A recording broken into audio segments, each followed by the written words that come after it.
तो ये तस्वीरें हम आपको दिखा रहे हैं करनाल के PWD रेस्ट हाउस से, जहां पर CM मनोहर लाल पहुंचे हैं। उनके साथ योगेंद्र राणा बीजेपी जिला अध्यक्ष, तमाम विधायक भी मौजूद हैं। कुरुक्षेत्र विकास बोर्ड की ये तमाम परियोजनाएं हैं और आप देख सकते हैं CM मनोहर लाल तमाम अलग अलग जो तीर्थ स्थल हैं उन परियोजनाओं का शिलान्यास करते हुए नजर आ रहे हैं। करोड़ों रुपए की ये परियोजनाएं हैं। आप देख सकते हैं रघुवेंद्र दशरथ तीर्थ जो ओंगद गांव में बनाया जाएगा, खंड चिड़ाव गांव पड़ता है, उसका शिलान्यास किया है। साथ ही साथ एक और शिलान्यास पृथ्वी तीर्थ जो बालू गांव में बनाया जाएगा, उसका भी शिलान्यास CM मनोहर लाल ने किया है। और तमाम तीर्थ स्थल हैं और जब ये बनेंगे तो वहाँ पर एक नया जो है अलग ही आउटलुक नज़र आएगा। एक और प्रोक्षणी तीर्थ जो पतनपुरी गांव में मनाया जाएगा, खंड ये नीलोखेड़ी पड़ता है, उसका शिलान्यास किया है।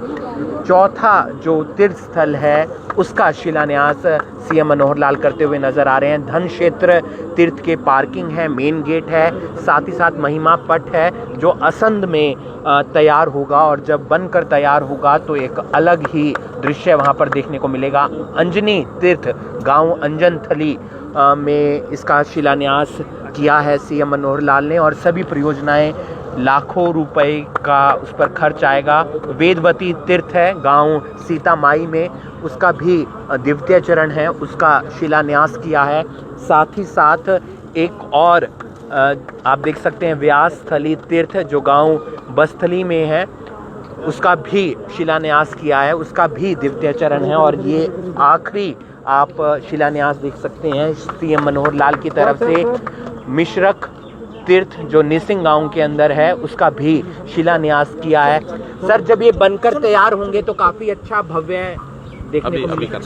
आज के बहुत ही लघु कार्यक्रम में हमारे बीच में उपस्थित हमारे नीलोखेड़ी के विधायक श्री रामपाल गोंदर जी, पार्टी के हमारे जिलाध्यक्ष श्री योगेंद्र राणा जी, पार्टी के महामंत्री एडवोकेट यशपाल जी और जो कुरुक्षेत्र डेवलपमेंट बोर्ड PDB के हमारे सचिव श्री मदन छाबड़ा जी, उपेंद्र सिंगल जी, उपस्थित सभी विभिन्न गांव से पधारे हुए सारे सज्जनों, जैसा मदन जी बताया, ठीक बताया है।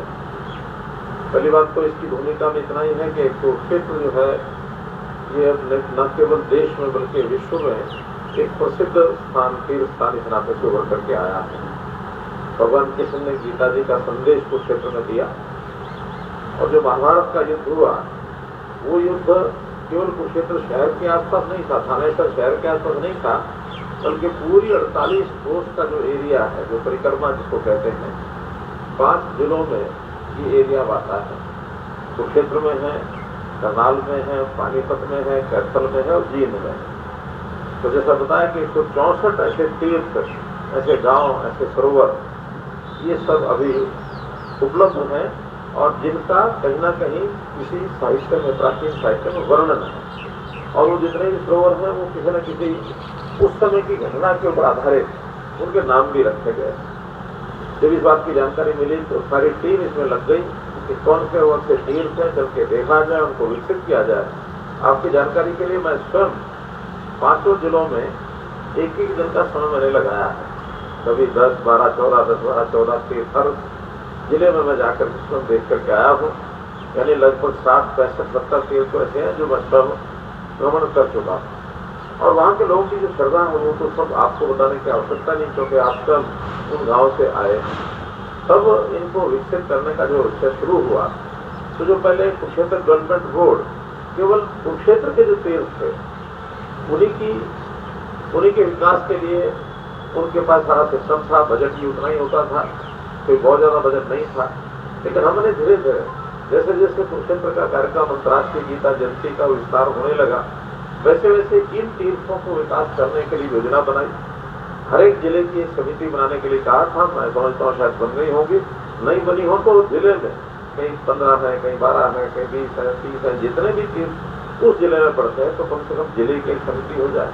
और हर गांव की जहां वो तीर्थ है 164 गांव, वहाँ की छोटी बड़ी समिति भी अपनी बननी चाहिए, क्योंकि कुरुक्षेत्र डेवलपमेंट बोर्ड या फिर अन्य संस्थाएं उसका विकास एक बार तो करेंगे, लेकिन बाद में उनकी संभाल करना, उन तीर्थों पर यानी यात्री आते हैं, यहाँ वहाँ पर छोटी मोटी व्यवस्थाएं हैं, पीने का पानी है, कोई बैठने के लिए कोई छायादार कोई मानो शेड बन जाए, वहाँ कोई शौचालय है, वहाँ कोई सामान छोटा मोटा विकसित करना है, या सरोवर की कोई स्पोर्ट वाल करनी है, वहाँ कोई घाट बनाना है, जो भी कोई व्यवस्था करनी है वो करते करते उनकी संभाल करना भी एक बड़ा काम होता है।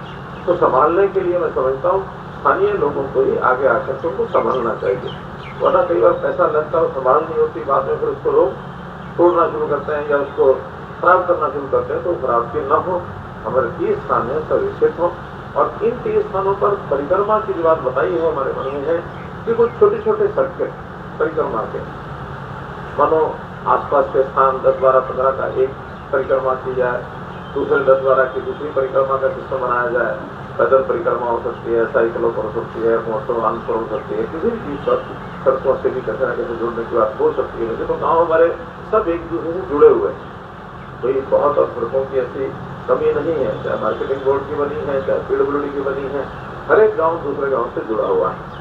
और फिर कोई ना कोई बड़ी परिक्रमा पूरे 48 कोस की भी साल में एक आध बार, जैसे बहुत से ऐसे स्थान हैं, 30 स्थान जिनकी बड़ी बड़ी परिक्रमाएं कई जिनकी चलती है, तो इसकी भी योजना हमारे कुछ लोग बैठ करके समय समय सोचते हैं कि कोई तीर्थ का एक बड़ा एक सिस्टम खड़ा किया जाए इन 48 कोस के कुछ और स्थानों की। तो जैसा बताया कि फिर एक बार शुरू होने की बात है, देश विदेश के दुनिया के लोग आते हैं और आएंगे जाएंगे, तो वहाँ पर स्थानीय लोगों को इसका लाभ होगा। तो मैं तो आज इतना ही इस अवसर पर ये जो 8 तीर्थ स्थानों पर जो आज का उद्घाटन किया है, लगभग इसमें कोई 13-14 करोड़ रुपए की राशि के ये कार्यक्रम आज जुड़े हैं। इसको और आगे गति देते रहेंगे, सब स्थानों पर जितनी आवश्यकता है, न्यूनतम आवश्यकता है, वो सब पूरी करेंगे। आप लोगों से निवेदन है कि अपने अपने गाँव की समिति बनाकर गाँव के लोगों को इसमें जोड़िए, क्योंकि वर्ष भर में 1 या 2 बार हर स्थान पर, जो मेरी जानकारी है, वहाँ किसी पवित्र दिन वहाँ पर मेला वेला भी लगता है। उन मेलों की व्यवस्था ठीक हो जाए, वहाँ लोग आए, वहाँ कुछ साधनों को भी अगर गाँव के लोग जुटा सकते हैं, तो जो सरकारी साधन है उसमें गाँव के साधन भी जुड़ करके गाँव का और कुछ नहीं तो योगदान श्रमदान होकर के भी बहुत काम हो सकते हैं। ये काम आगे बढ़ाएं। आज के इस अवसर पर आपको बहुत बहुत बधाई, बहुत बहुत आभार, धन्यवाद। आपने जो ये तीर्थों का विकास कराया जी, आपको तीर्थों के राजा के नाम से जाना जाएगा, क्योंकि आज से 30 साल 40 साल पहले जब तीर्थ बने थे जी, मंदिर बने थे, हमारे काफ़ी लोगों की कुर्बानी उसमें थी। सरकार ने ग्रांटें देके हमारे इस मंदिरों का विकास की ओर ध्यान दिया, इसके लिए हम सारे आपका धन्यवाद करते हैं। और आप इन तीर्थों को अब जब बन जाएंगे, उद्घाटन भी करने आप खुद आए, हमारी ये भी आपसे अपील है, क्योंकि ये आपके द्वारा हो रहा है और आपकी सरकार में हो रहा है, और ये आप इसको संरक्षित करें, इसको आगे बढ़ाएं, हमारी आपसे यही विनती है। बहुत बहुत धन्यवाद। तीर्थ स्थलों का आज शिलान्यास किया गया है। ये शिलान्यास हरियाणा के मुख्यमंत्री मनोहर लाल की तरफ से किया गया है। दरअसल जब महाभारत का युद्ध हुआ था तो उसके नज़दीक जो 48 कोस जगह है, वहाँ पर जो तीर्थ स्थल हैं उनका आज शिलान्यास हुआ है, और CM मनोहर लाल यहाँ पर खुद पहुँचे थे। करीब हरियाणा के अंदर 164 तीर्थ स्थल हैं जो महाभारत का युद्ध हुआ था और कृष्ण भगवान ने जो गीता का उपदेश दिया था उस 48 कोस में आते हैं। तो 164 तीर्थ स्थल बनाए जाएंगे। 8 का आज शिलान्यास हुआ है, 50 बनकर तैयार हैं, 50 पर काम चल रहा है, और आने वाले दिनों में 64 जो तीर्थ स्थल हैं उन पर भी काम होगा। और जब ये तीर्थ स्थल बन जाएंगे तो एक अलग ही दृश्य वहाँ पर देखने को मिलेगा, और तमाम जो लोग हैं जिनकी आस्था है वो वहाँ पर आकर माथा भी टेकेंगे। ये तस्वीरें करनाल ब्रेकिंग न्यूज़ के माध्यम से हम आपको दिखा रहे हैं। मैं हूँ आपके साथ हिमांशु नारंग।